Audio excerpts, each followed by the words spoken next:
തുടക്കം അത്രയും ഉണ്ടാവില്ലേ? ഒരു വിത്തിട്ട 2 അലവര സമയം എടുക്കും, കണ്ടുവരാൻ സമയം എടുക്കും, പുഷ്പിക്കാൻ അതിലേറെ സമയം എടുക്കില്ലേ?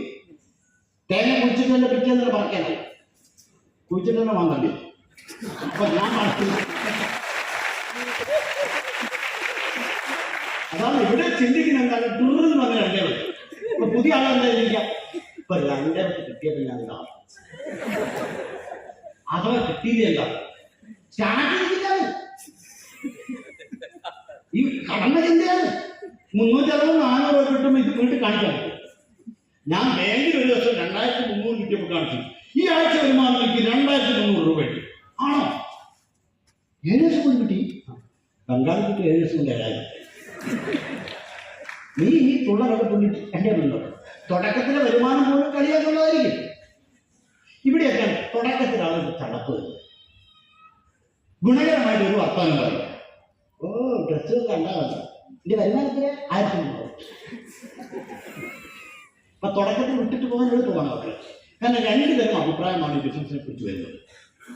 നാട്ടുകാർ പൊതുവെ പറയുന്നത് ഇത് വലിയ ചിന്തയും കഴിവുള്ളവർക്ക് ചെയ്യേണ്ട ബിസിനസ്സാണ്, ഒരു വിഭാഗം. ചില അണിയാലും ഒരു പണിയില്ലാത്തവർ ചെയ്യേണ്ട ബിസിനസ്. ഈ 2 അഭിപ്രായം തമ്മിൽ അടിയാണ് സമൂഹത്തിൽ. കറക്റ്റ്. ചിലർ പറയും ഇതിന് ഒടുക്കത്തെ ചിന്തയും കഴിവും വേണം, ചിലർ പറയും ഒരു പണിയില്ലാത്തവർ നടക്കുന്നവർ ചെയ്യുന്ന പണിയാണ്. സത്യം ഇത് 2ന്റെയും ഇടയിലാണ്. ഇത് ആവശ്യക്കാരന്റെ ബിസിനസ്സാണ്.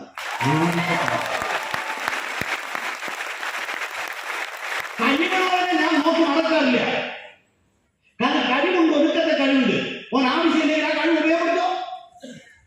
ഓനൊരു കാറുണ്ട്, കണ്ണൂർ പോകണം, ഓൻ ആവശ്യമില്ല, ഓനെ കാർ കിടന്ന് ഉറങ്ങൂലേ? എന്നാൽ കിട്ടിയോടെ ഒരുപാട് കഴിയില്ല. ഓ കഴിവുണ്ടാക്കി ഉപയോഗപ്പെടുത്തും. അപ്പൊ നമ്മൾ ആവശ്യക്കാരനെ കണ്ടെത്തുക, അവരെ വിജയിപ്പിക്കാൻ അവരുടെ ബിസിനസ്സാണ്. അത് കഴിവുള്ളവരുണ്ടാകാം, കഴിവില്ലാത്തവരുണ്ടാകാം, അവരൊക്കെ ഉപയോഗപ്പെടുത്താം. ഇതാണ് പഠിപ്പിക്കുന്നത്. ഇപ്പൊ ഇവിടെ നോക്കൂ, കഴിവുള്ളവരുണ്ട്, കഴിവില്ലാത്തവരുണ്ട്. പക്ഷെ ഇവിടെയല്ലേ ഒരേ കഴിവാണ്. കാരണം നമ്മൾ കൊടുക്കുന്നത് ഒട്ടുക്കത്തെ ട്രെയിനിങ് ഒരേ